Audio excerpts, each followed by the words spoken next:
Hi everyone, welcome back to Ace English Podcast. I'm Amy, your host, and today Justin is joining me again. Ever ordered something online and opened the box only to find socks instead of headphones? That quick shock hits hard. Haha, that's the kind of mix-up nobody wants. Hi everyone, I'm Justin, and I know I've had my share of online order surprises. Today we're showing you exactly what to say in English if you get the wrong item and need to return it at the post office. By the end, you'll know how to explain the problem, ask about labels, prepare your package, and handle shipping questions like a pro. Here's our roadmap. We'll act out a real post office return, talk through the phrases step by step, clear up common confusions, and slow down for listener practice too. You know, online shopping feels so easy until something goes wrong and you get the wrong thing. So true. Most of the time it's smooth, but every now and then there's a mix-up and you're left holding the wrong package. It's usually an honest mistake, but fixing it can be confusing, especially if you've never returned anything before. That's exactly why practicing these types of conversations is helpful. You don't want to freeze up at the post office. Let's dive in. I'm walking into the post office now, holding my small box with the wrong item inside. Good morning. How can I help you today? Hi, I need some help returning an order. I ordered a phone case, but this package has a candle in it instead. Oh, I see. Sorry about that. Do you have a return label from the online store? Well, the company emailed me a return label, but honestly, I'm not totally sure what to do with it. That's a common question. Most online shops send a prepaid return label to make sending things back easier. That helps. I have the label on my phone, and I printed a copy at home, just in case. Perfect. Did you already stick the printed label on your box, or do you need help with that? Honestly, I wasn't sure where to put it. That's why I brought the whole package here. No worries. The return label should go right on top of the box, where it can be scanned easily. So, it's better not to cover any old barcodes or stickers, right? Exactly. Make sure the new label is clearly visible and any old shipping info is covered or removed. All right, I'll peel off the old sticker and place the return label right on top. Great! Let me check. Yep, the barcode is nice and clear. That way our system can scan it without any problems. That actually makes me feel less nervous. I always worry I'll mess up these small details. You're not alone. Lots of people feel the same way when they return something for the first time. Honestly, the whole process feels overwhelming at first. There are so many little steps to remember. It really helps to walk through it with someone. I'd say almost half my day is helping people figure out returns and labels. That's reassuring. It's good to know I'm not the only one asking these questions. Not at all. The more you do it, the easier it gets, like anything else. Before we keep going, I want to pause and say, if you're finding this helpful, help us keep making these lessons. That's right. Subscribing, liking, and sharing really helps us reach more English learners just like you. And if you have a specific situation you want us to cover, leave a comment. We love using your ideas for new episodes. All right, labels on that was easier than I expected. What's the next step to actually send the box back? Now, I'll check your package into our system, so the tracking number is active. After that, you'll get a receipt as proof. That receipt is for tracking, right? Exactly. You can use it to see when the package arrives, or show it to the store if there's any problem later. What about the way I packed the item? Does it matter if I use the original box or my own packaging? Usually. It's best to use the original box if you still have it. But if it's damaged or missing, a sturdy box works too. Just make sure it's well taped. Got it. I'll remember to pack things tightly next time so nothing moves around inside. That helps a lot. Damaged returns can slow down refunds, so the safer the better. Oh, and one more thing. Should people keep the return label email or just the paper copy? Keep both if you can. Having the email is helpful if you ever need to reprint, and the paper copy goes on your box. That's clever. I never thought to save the email in case something goes wrong. What's the most common question people ask you about returns? Probably, how long will my refund take? Or, will I get tracking? People want to know their package is safe and their money's coming back. Makes sense. It can feel risky sending things through the mail, especially if you're new to it. That's why getting a receipt and tracking are so important. They give you peace of mind. For listeners learning English, I always recommend practicing out loud. Even repeating after us can make things feel less scary in real life. Absolutely. The more you use these phrases, the more natural they'll feel.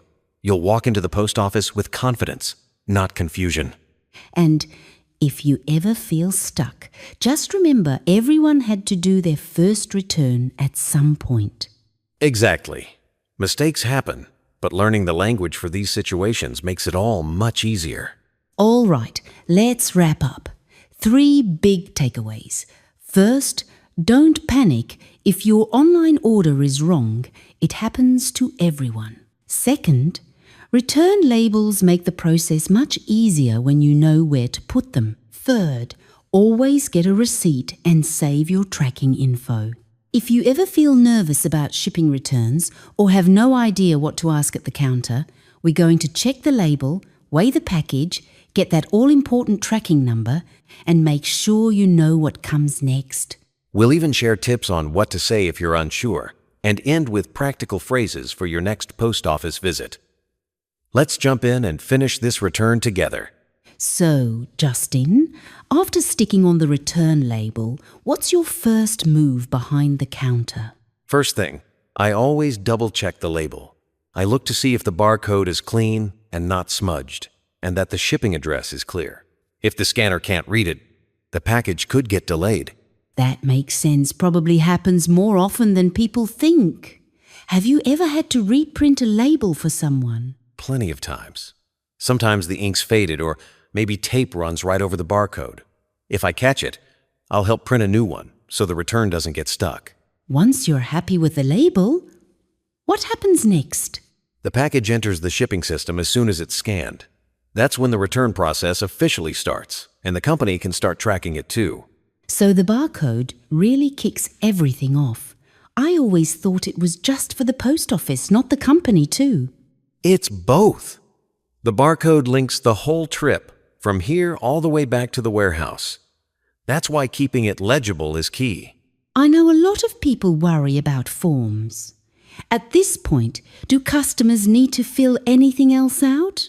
If the company gave you a prepaid return label, you're done with paperwork. No extra forms. That label covers all the details the post office needs. Wow, that's a relief. I always expect there will be some surprise form at the last minute. You're not alone. People ask all the time.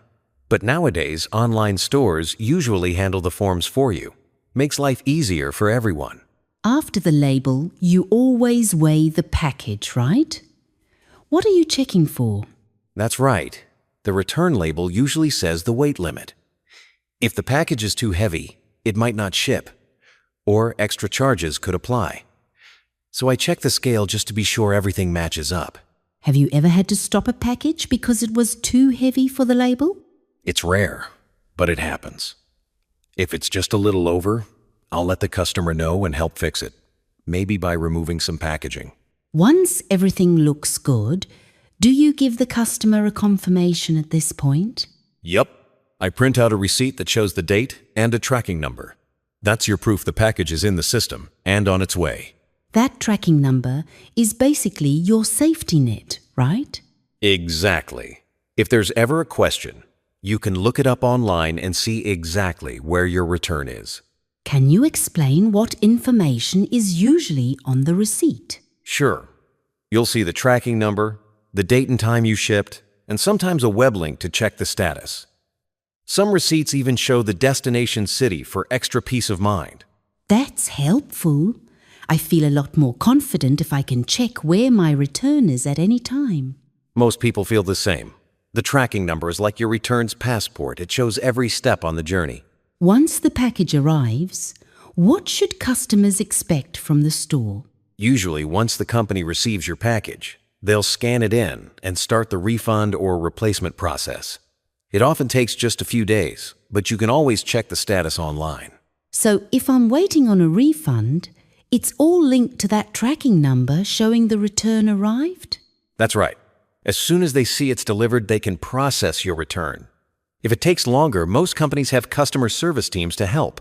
You mentioned blurry barcodes and weight issues. Are there any other mistakes people make when returning packages? Another big one is forgetting to keep the receipt. If you lose that tracking number, it's hard to check where your package is. And sometimes people mix up packages, sending the wrong thing back. Oof, that would be frustrating. It's not the end of the world, but double-checking before you hand it over saves so much trouble later. Honestly, I used to get nervous about returns. It always felt more complicated than it is. A lot of people feel that way, but most returns are pretty routine, and post office staff can help if you're unsure what to do. Just hearing that makes me more confident. Sometimes all you need is to ask a quick question at the counter. Exactly. No one expects you to know everything. We're here to guide you through. I really hope the company sends me the right thing this time. What if they mess up again? It happens sometimes, but most companies want to keep customers happy. If you get the wrong item again, contact their support right away. They'll usually fix it quickly. That's good to know. I guess patience is key. For sure. And remembering your tracking number makes it easier if you need to follow up. Switching gears, I love these real-life conversations for learning English. Do you think the post office is a good place to practice? It's one of the best.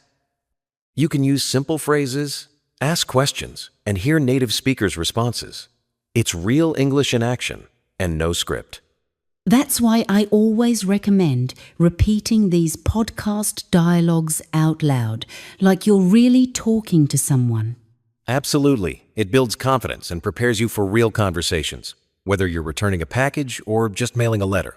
Before we wrap up, don't forget, if you learned something today, like the video, share it with your friends, and comment your favorite phrase or tip below. And of course, subscribe to Ace English Podcast for more practical lessons. Every episode is designed to make real-world English less scary and way more useful. Plus, if you replay the episode and practice out loud, you'll remember the phrases much better next time you visit the post office. That's the secret. Repeat, repeat, repeat. It really does help new language stick. Justin, thanks so much for helping me and everyone listening walk through the return process in real English. It was a pleasure, Amy. These everyday situations are where you turn your language skills into real confidence. I feel ready for my next post office visit, and I hope our listeners do too. And if you ever get stuck, just remember, friendly questions and a smile go a long way at any counter. To everyone tuning in, remember, practicing in real situations like this is one of the fastest ways to improve your English. Exactly. Try repeating today's phrases out loud or imagine yourself having this conversation in real life. It really builds muscle memory. And don't be afraid to make mistakes. The more you try, the easier it. Couldn't have said it better. Every small step is progress. Before we say goodbye, let's hit the highlights. First, always double-check your label and keep your tracking number. Those are your best friends for returns. Second, don't stress about paperwork. If you have a prepaid label, the process is usually simpler than you think. Third, use every post office visit as a chance to practice English in real life, even if it's just a quick question. And here's your action step. After listening, replay this episode and practice saying the key phrases out loud. The more you speak, the more natural it will feel next time. Thanks for learning with us at Ace English Podcast. They should like the video, share it with other learners, comment their favourite part, and subscribe to more helpful lessons.